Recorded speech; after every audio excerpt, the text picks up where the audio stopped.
নমস্কার, ট্রাভেলার অলোক। আপনাদের সামনে আমি একটা কাশ্মীর ট্যুরের সমগ্র মানচিত্র আপনাদের সামনে তুলে ধরতে চাইছি, যাতে আপনারা আসলে কিভাবে আসবেন, কোথায় কোথায় যাবেন এবং কোথায় থাকবেন তার সমস্ত ডেসক্রিপশন আমি আমার এই ভিডিওটাতে দেখাতে চাইছি। প্রথমে আমি বলি, যে কোনো শহর থেকে বা যে কোনো জায়গা থেকে আপনারা চলে আসুন বাই ট্রেনে জম্মুতে। জম্মু তাওয়াই হচ্ছে একদম ভালো স্টেশন এবং অনেক রকমের ট্রেন আছে। এছাড়াও এখন একটা চালু হয়েছে দিল্লি থেকে শ্রীনগরের কাছে, অর্থাৎ উধমপুরের পরেই, সেখানেও আপনারা ট্রেনে আসতে পারেন, কিন্তু সেই ট্রেনের সংখ্যা কিন্তু খুবই কম। আর যদি কেউ ফ্লাইটে আসে তাহলে দিল্লি থেকে শ্রীনগরের প্রত্যেক দিনের ফ্লাইট আছে। আর কলকাতা থেকে সরাসরি নেই, কলকাতা থেকে ভায়া দিল্লি হয়ে বা যে কোনো জায়গা থেকে দিল্লি হয়ে আসতে হবে। তো মোটামুটি অ্যাপ্রক্সিমেটলি ফ্লাইট রেট আছে 7 থেকে 8,000 টাকা, কিন্তু ট্রেনের ভাড়া হচ্ছে 2,000 টাকারও কম। এসি 3 টায়ার বলছি, এসি 2 টায়ারের একটু বেশি। যাই হোক, তো এইভাবে যদি আপনারা জম্মুতে এসে গেলেন, জম্মুতে সাধারণত ট্রেনে আসলে সকালে মর্নিংয়ের দিকেই ঢোকে। তো আপনারা ওখানে জম্মুতে স্টে না করে জম্মু থেকে একটুখানি কিছু ব্রেকফাস্ট বা কিছু করে ওখান থেকে আপনারা শেয়ার গাড়িতে বা একটা প্রাইভেট গাড়িও করতে পারেন। শেয়ার বাসের ভাড়া হচ্ছে 700 থেকে 800 টাকা। আর যদি গাড়ি নেন, মোটামুটি 5 সিটের গাড়ি 3.5 থেকে 4,500 টাকার মধ্যে পার ডে পড়বে। তো যেটা আপনাদের সুবিধা কনভেনিয়েন্ট মনে হবে আপনারা সেটা করেই গাড়ি বুক করবেন বা শেয়ার গাড়িতে আসবেন, সেটা ডিপেন্ড করছে আপনাদের বাজেট কতটা। তো আমি একটা ওভারঅল বাজেট আপনাদের সামনে দিচ্ছি, যেটা আমাদের খরচা হয়েছিল। আমাদের পার হেড খরচ হয়েছিল 19,000 টাকা করে। মোট আমরা 13 দিন ছিলাম জম্মু কাশ্মীরে। সেই হিসাবে আমি আপনাদেরকে একটা হিসাব দিলাম, যাতে আপনাদের সুবিধা হয়। এবার কেউ যদি এই হোটেল থেকে আর একটু বেটার হোটেলে থাকেন বা আর একটু বেটার গাড়ি নেন, সেক্ষেত্রে খরচাটা একটু অন্যরকম হবে। তো আমরা সরাসরি বেরিয়ে পড়েছি। এইটা হচ্ছে শ্রীনগর যাওয়ার রাস্তা। শ্রীনগরে যাওয়ার পথে একটা সুন্দর টানেল পড়বে, নেহেরু টানেল। সেটা খুব সুন্দর, মানে পাহাড়ি এলাকার মধ্যে কিভাবে কেটে এটা টানেলটা ঢুকিয়েছে সেটা দেখতে পাবেন। তো এইভাবে আমরা পরপর একের পর এক জার্নি করে যাচ্ছি, কারণ আমাদের যে টার্গেট আছে যে কাশ্মীরটাকে মোটামুটি একটা কাশ্মীরের যে কভার করা, তার চেষ্টা করেছি। হয়তো অনেকটা এরিয়া আছে, কিন্তু তাহলেও আমরা চেষ্টা করেছি ফিজিক্যালি প্রত্যেকটা জায়গায় যাওয়ার। কোথায় কোথায় গেছি এবং কি কি জায়গা গেছি আপনাদেরকে আমি আগেও আমার অনেক ভিডিওতে পরপর পার্ট দিয়েছিলাম, কিন্তু আজ আমি ওভারঅল বলছি। প্রথমে আমরা গেছিলাম কাটরা থেকে বৈষ্ণোদেবীতে আমরা 2 দিন ছিলাম। অর্থাৎ প্রথম দিন কাটরাতে স্টে করে, কেন ওখানে ওই পর্চির অনেক ঝামেলা থাকে, তো সেই পর্চিগুলো আপনারা অনলাইনেও আগে করে নিতে পারেন, তাহলে অনেকটা সুবিধা হবে।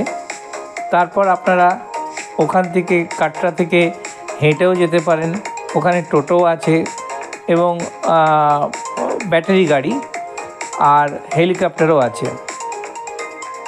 তো আমরা বৈষ্ণোদেবীর পরে চলে এসেছিলাম পাটনিটপেও আমরা 2 দিন ছিলাম। পাটনিটপের নানা রকম দৃশ্য আমার আগের ভিডিওতে সব আলাদা আলাদা করে, আমি প্রত্যেকটা জায়গার ভিডিও আমি আলাদা আলাদা করে দিয়েছি, সুতরাং আপনাদের কোনো অসুবিধা হবে না। আর কোথায় কোথায় কি থাকার জায়গা আছে, কি হোটেল এবং সেখানকার খাওয়া দাওয়া সমস্ত কিছু আমি আমার আগের ভিডিওতে দেখেছি।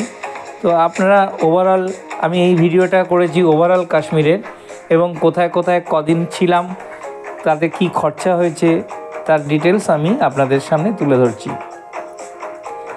আমার বরাবরই অভ্যাস হচ্ছে আমরা ফ্যামিলি সমেত ট্যুর করি। ফ্যামিলিকে বাদ দিয়ে তো কোনো কিছু করা যায় না, তাই ফ্যামিলি নিয়ে ট্যুর করি। হয়তো ট্রাভেলার অলোক নামটা দিয়েছি ঠিকই, কিন্তু আমার ট্যুরে আমি আমার সমস্ত ফ্যামিলি, বন্ধুবান্ধব এদেরকে নিয়ে আমরা ঘোরাঘুরি করি। আর চেষ্টা করি যেখানকার যে জিনিস দেখার দর্শনীয় আছে সেই দর্শনীয় জিনিসগুলোকে আমরা দেখার চেষ্টা করি। সেখানকার স্থানীয় লোকেদের সঙ্গে, দেখতেই পাচ্ছেন আমরা এখানে ইউসুফ ভাই এবং আরেকজন আছে, ওনার নামটা ঠিক আমার মনে নেই। তো এরকম লোকাল স্থানীয় লোক এবং হোটেলের যারা আছে তাদের সঙ্গে আমরা কথা বলি, সেখানকার আর্থসামাজিক দিকটাকে দেখার চেষ্টা করি। তো এইভাবে আমরা একটার পর একটা জায়গা, তাহলে প্রথমে আমরা গেছিলাম বৈষ্ণোদেবী। বৈষ্ণোদেবীর পরে আমরা পাটনিটপে ছিলাম। পাটনিটপের পরে আমরা চলে এসেছি পেহেলগাঁও। পেহেলগাঁওতে অনেক জায়গা আছে দেখার। তো পেহেলগাঁও যে জায়গাগুলো আমার আগের ব্লগে যদি আপনারা পার্টিকুলার দেখেন, সেখানে পেহেলগাঁওর অনেক জায়গাগুলো আমি আলাদা আলাদা করে ডেসক্রাইব করেছি। তো এই ভিডিওটাতে আমি ওভারঅল কাশ্মীরে এবং কোথায় কোথায় কিভাবে স্টে করেছি তার বিবরণ আমি এই ভিডিওটায় দিচ্ছি, যাতে আপনাদের একটা ওভারঅল ধারণা হয় এবং কোথায় কোথায় গেলে আপনারা কি কি দেখতে পাবেন সেই জিনিসগুলোকে নিয়ে আমি এই ভিডিওটাকে উপস্থাপন করেছি। তো আমরা পেহেলগাঁওতে দুদিন ছিলাম, দুরাত্রি। তো অনেকগুলো জায়গা আছে, মিনি সুইজারল্যান্ড থেকে শুরু করে চন্দনবাড়ি, তারপরে আমরা সেখান থেকে বেতাব ভ্যালি, এরকম অনেক মানে ভালো ভালো জায়গা যেগুলো মানে কভার করা যায়। এবং সেই অনুযায়ী আমরা আগের থেকেই আমরা অনেকটা পরিকল্পনা নিয়ে এসেছিলাম যে আমরা এই জায়গাগুলো আমরা যাব। তো দেখতেই পাচ্ছেন রাস্তাটা কি সুন্দর, অসাধারণ। আর এই রাস্তার যে ওপর দিয়ে যাচ্ছি, আমরা প্রায় ৯,০০০ ফুট ওপরে রয়েছি সমুদ্রপৃষ্ঠ থেকে, এবং এত সুন্দর রাস্তা, মানে ভাবা যায় না যে কাশ্মীরকে আমরা হয়তো বাইরে থেকে যারা শুনেছি, বা কাশ্মীরের নানা রকম প্রবলেম আছে, অবশ্যই কোনো প্রবলেম আছে, কিন্তু আমার মনে হয়নি যে আমরা যখন এখানে ঘুরতে বেরিয়েছি বা এসছি, আমাদের কিন্তু সেরকম কোনো প্রবলেম মনে হয়নি। এবং ভারত সরকার এখন যথেষ্ট কাশ্মীরের প্রতি নজর দেয়, ফলে কী হয়, এখানকার আর্থসামাজিক অনেকটাই আগের থেকে উন্নত হয়েছে। তো সেদিক দিয়ে দেখতে গেলে কাশ্মীর ট্যুর একটা আমাদের কাছে একটা বিরাট। এছাড়াও যদি আমরা এই যারা ট্রাভেলাররা আসি, তাহলেও এখানকার কিছুটা আর্থসামাজিক অনেকটাই উন্নতি হবে, কারণ আমরা এখানে কিছুটা তো এসে খরচ করে যাচ্ছি। আর এখানে মানে ট্যুরিস্ট এছাড়া আর তেমন কিছু ইনকামের সোর্স নেই। বিশেষ করে এখানে যেগুলো আছে, যে কৃষি পালন তো খুবই কম, তবে ভেড়া বা এই জাতীয় পশুপালন কিন্তু বেশ চোখে পড়ার মতন দেখলাম। এবং এই ভেড়ার লোম দিয়ে অনেক শাল জাতীয় জিনিস তৈরি হয়। বিশেষ করে আমরা যখন এতে গেছিলাম লাদাখে, সেখানে আমরা দেখেছি ভেড়ার লোম থেকে পশমিনা শাল তৈরি হতে। কিন্তু এখানে কাশ্মীরে ভেড়া দেখেছি, কিন্তু তার যে কারখানা বা সেগুলো আমরা ঠিক যেতে পারিনি। এটা আমরা এই মুহূর্তে যাচ্ছি চন্দনবাড়ির রাস্তা। এই চন্দনবাড়ি রাস্তাটা একটু বলি, পেহেলগাঁও থেকে 16 কিলোমিটার দূর। এই চন্দনবাড়ি থেকেই কিন্তু অমরনাথ যাত্রা শুরু হয়। তো চন্দনবাড়ি থেকে অমরনাথ যাত্রা যেতে 3 দিন সময় লাগে। আমরা যে সময় এসছি, এই সময় এখন পারমিশন নেই, অর্থাৎ একটা নির্দিষ্ট সময় অমরনাথ যাত্রাটা শুরু হয়। তো সেই সময়টা আমরা অতিক্রম করে এসেছি, যার জন্য আমরা তাছাড়াও আমরা চেষ্টা করিনি যে যাওয়ার যে প্ল্যান করতে হয় অমরনাথ যাওয়ার, যদি ভগবান ঠিকঠাক সুস্থ রাখেন তাহলে আমরা আগামী দিনে অর্থাৎ নেক্সট ইয়ারে চেষ্টা করব আমরা অমরনাথ যাওয়ার কথা। তো যাই হোক, এই রাস্তাটা দেখতেই পাচ্ছেন। আমি কেন রাস্তাটা দেখাচ্ছি, কারণ হচ্ছে যে এত সুন্দর এবং পরিষ্কার পরিচ্ছন্ন, যেন সেই ভগবান তার নিজের হাতে যেন সাজিয়ে দিয়েছেন দুধারে গাছ। আর এই জায়গাগুলো শীতকালে, বিশেষ করে অক্টোবর নভেম্বর মাস থেকে পুরো বরফ পড়তে থাকে, তখন এখানে আসা প্রায় বন্ধ হয়ে যায়। কিছু বিদেশি পর্যটক আসেন, তো সেই সময় আবার লিভিং কস্টটা অনেক হাই হয়ে যায়, কারণ তখন জনসংখ্যাও খুব কম থাকে এবং হোটেল এগুলো একটু বন্ধও থাকে বেশিরভাগ। অল্প কিছু হোটেল থাকে যে হোটেলগুলো খুব কস্টলি হয়ে যায়। তো যাই হোক, সবথেকে আইডিয়াল টাইম হচ্ছে সেপ্টেম্বর থেকে ডিসেম্বরের মধ্যে আসা, কারণ জানুয়ারি থেকে ফেব্রুয়ারি মার্চ পর্যন্ত পুরো বরফ থাকে। সেই জন্য সেই সময় আসাটা একটু রিস্কের ব্যাপার এবং কস্টিং অনেক বেড়ে যায়। দেখতেই পাচ্ছেন যে আমরা যেখানটা রাস্তার উপরে এসে দাঁড়িয়েছি, এখান দিয়ে প্রচুর পরিমাণে ভেড়া এখান থেকে যাচ্ছে এই রাস্তা ধরে। এরা এই পাহাড়ের বিভিন্ন ওপরে উঠে এদের খাবার সংগ্রহ করে। তো ভেড়ার যারা পালক তারাও রয়েছে সঙ্গে, এবং দলবদ্ধভাবে এরা রাস্তা ধরে একদম সুন্দর নির্দিষ্ট পথে এগিয়ে চলেছে। আমরা একটা বোলেরো গাড়ি নিয়েছি এবারে। এই বোলেরো গাড়িটা এখানকার লোকাল সাইট সিন করার জন্য। সো এই গাড়িটায় আমরা 7 জন আছি এবারে কাশ্মীর ট্যুরে। তো দেখতেই পাচ্ছেন রাস্তা পুরো ব্লক করে যেন নো এন্ট্রি হয়ে গেছে, যেন মিছিল যাচ্ছে একেবারে, কি বলবো। তো সেই এরকম দৃশ্য কিন্তু পাওয়াও খুব মুশকিল। প্রায় 15-20 মিনিট আমরা অপেক্ষা করছি এই ভেড়ার দল যারা পাস করছে রাস্তা দিয়ে। আর এখানকার সিস্টেমও খুব ভালো, এখানে কিন্তু কেউ হড়বড়ি করে না। যেমনভাবে ওরা যাচ্ছে ওদেরকে আগে যাওয়ার সুযোগ করে দেওয়া হয়। তো এটা একটা ভালো বলবো। তো এই মুহূর্তে আমরা চন্দনবাড়ির কাছে চলে এসেছি। এই ব্রিজটা ক্রস করে ওপারটায় যেতে হয়। আর যে সময় অমরনাথ যাত্রা হয় তখন এখানে সমস্ত টেন্ট করে মানুষ এখানে থাকে, কারণ সরকারিভাবে যে থাকার জায়গাগুলো আছে সেগুলো পাওয়া খুব মুশকিল। এটাই দেখতে পাচ্ছেন দূরে অমরনাথের যে মন্দির, তার পিছনটা হচ্ছে এটা, ওই পিছনটাই, পাহাড়ের পিছনটাই হচ্ছে অমরনাথ মন্দির। অনেকগুলো রাস্তা আছে, সেই রাস্তা ধরে অমরনাথ যাওয়া যায়। তার মধ্যে হচ্ছে চন্দনবাড়ি একটা। চন্দনবাড়ি থেকে হাঁটা শুরু করলে মোটামুটি 3 দিন লাগে। প্রথম দিনটা সবাই শেষনাগে থাকে। শেষনাগে থাকার পরে তারপরে আরেকটা জায়গা আছে কি যেন নামটা আমিও ভুলে গেছি। যাই হোক, যদিও আমি যাইনি, আমি শুনেছি। তো তারপরে হচ্ছে নেক্সট হচ্ছে একদম কেদারনাথ মন্দির।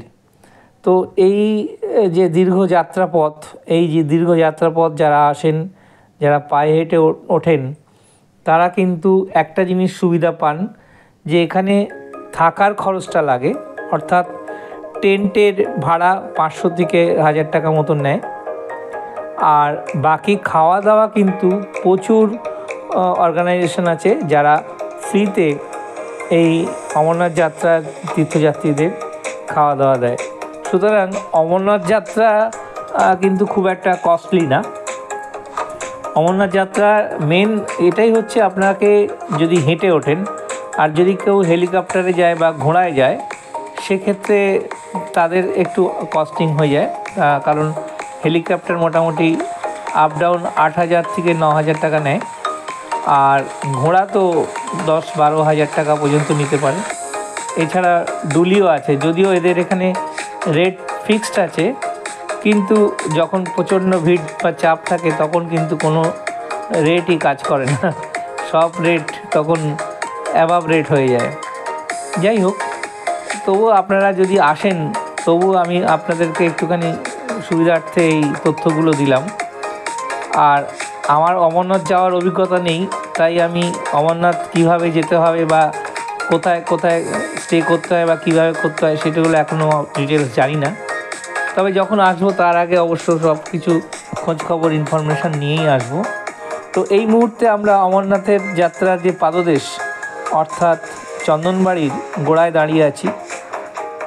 এই চন্দনবাড়ির থেকে এই যে নদীটা দেখছেন, এই যে ঝর্ণা, এই ঝর্ণাগুলোই গিয়ে বড় নদীতে পড়ে এবং পেহেলগাঁওতে যে নদী আছে সেই নদী এই ঝর্ণাগুলো গিয়ে ওখানে মিশেছে।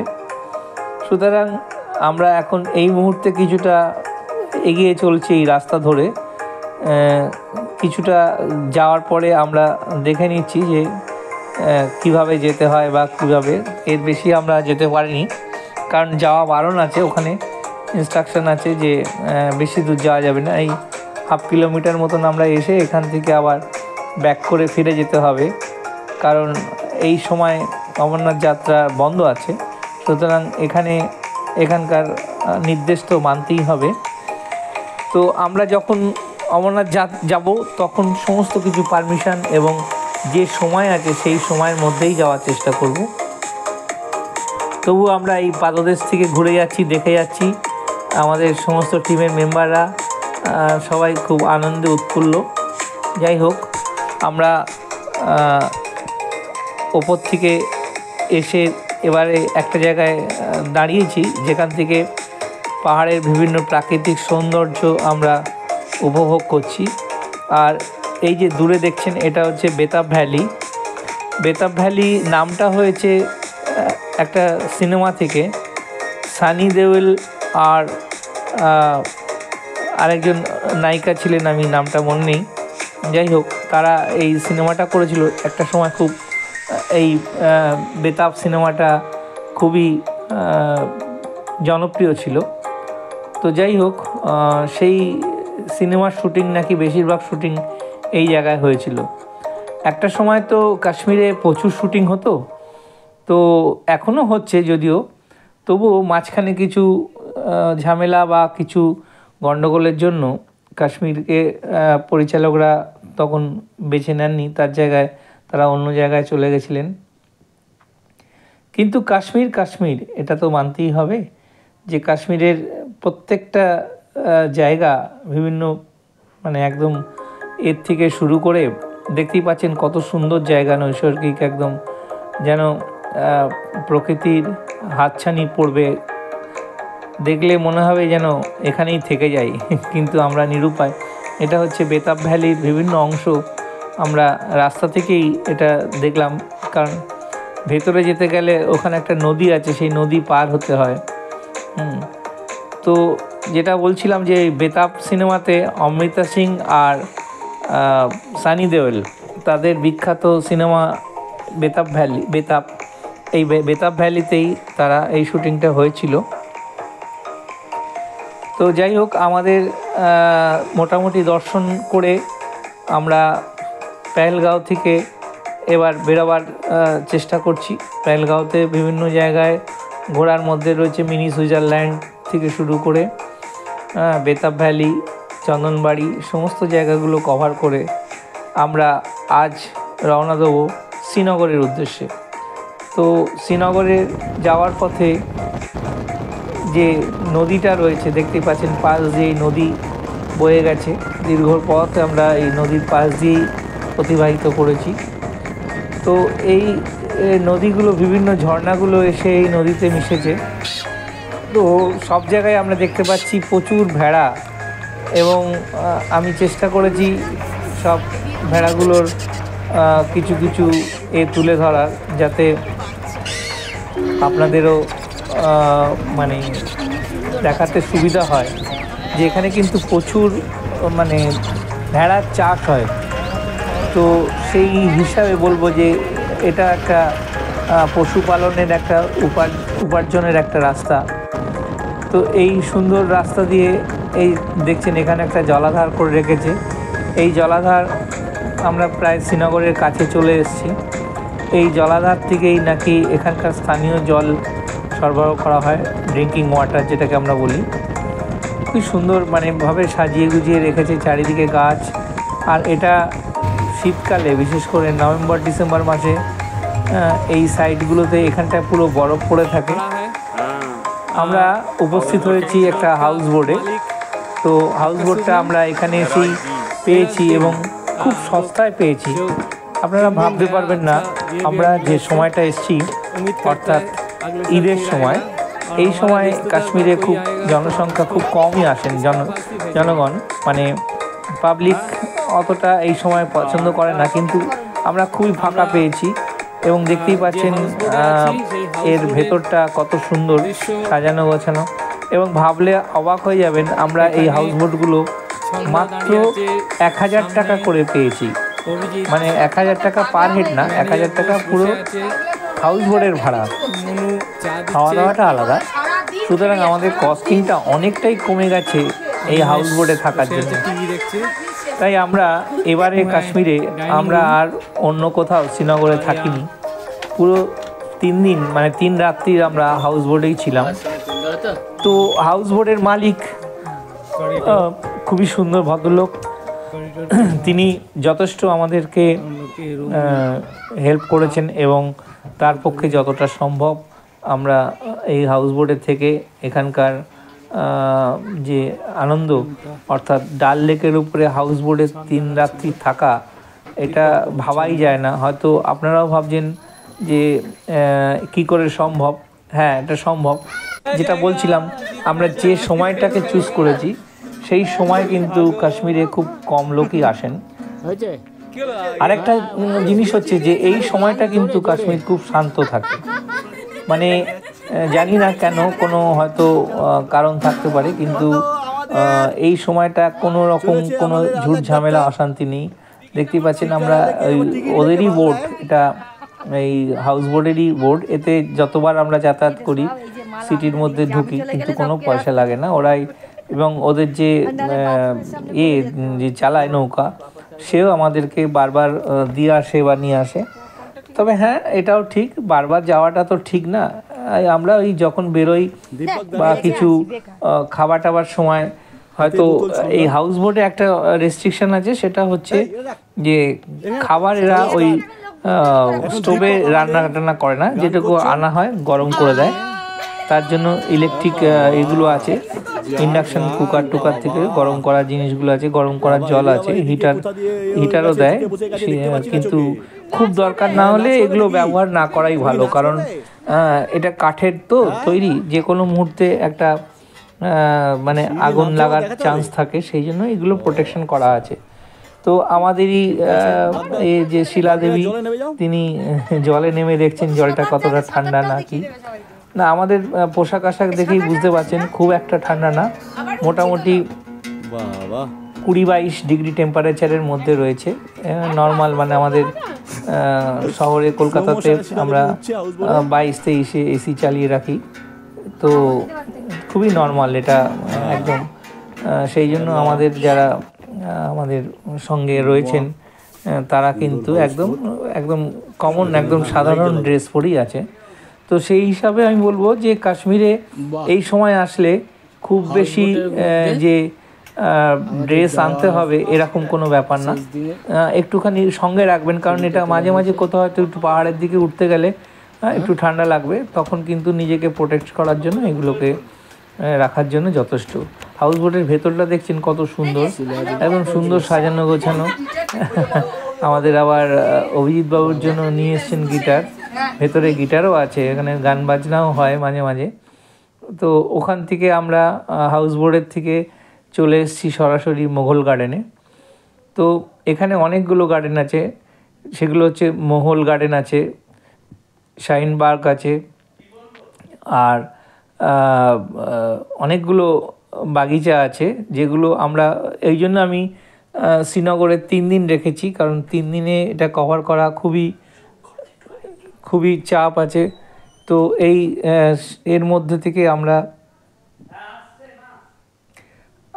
ঘুরে এসছি এবং দেখতেই পাচ্ছেন কত সুন্দর বাগিচাটা, এত সাজানো গোছানো, যেন মনে হচ্ছে ভগবান তার নিজের হাতে সাজিয়ে দিয়ে গেছে। টিউলিপ গার্ডেন, প্রত্যেকটা বাগান এত সুন্দরভাবে সাজানো যে এগুলো নিজের চোখে না দেখলে বিশ্বাস করা যায় না। এটাকে মিনি সুইজারল্যান্ড বলে।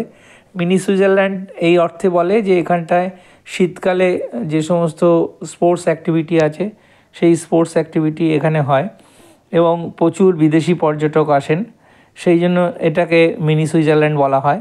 যদিও আমরা কোনো বরফ বা ওই জাতীয় কিছু পাইনি। দেখতেই পাচ্ছেন এখানটায় একদম বিস্তীর্ণ এলাকা, পুরো মাঠ। আমরা এবারের ট্যুরে প্রচুর ঘোড়া আমরা ইউজ করেছি, ঘোড়াতে চড়েছি এবং সেই ঘোড়ার বিভিন্ন ছবি, এবং ঘোড়াগুলো কিন্তু মোটামুটি একটু দরাদরি করে নিলে খুব সস্তায় পাওয়া যায়।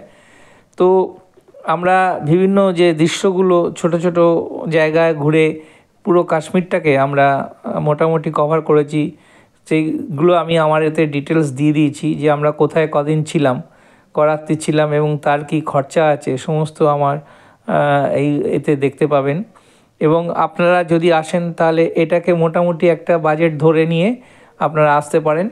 আর এইগুলো একটু দরাদরি করে নিলে এই বাজেটের মধ্যেই আমাদের এখানে চলে আসবে কাশ্মীরের খরচা।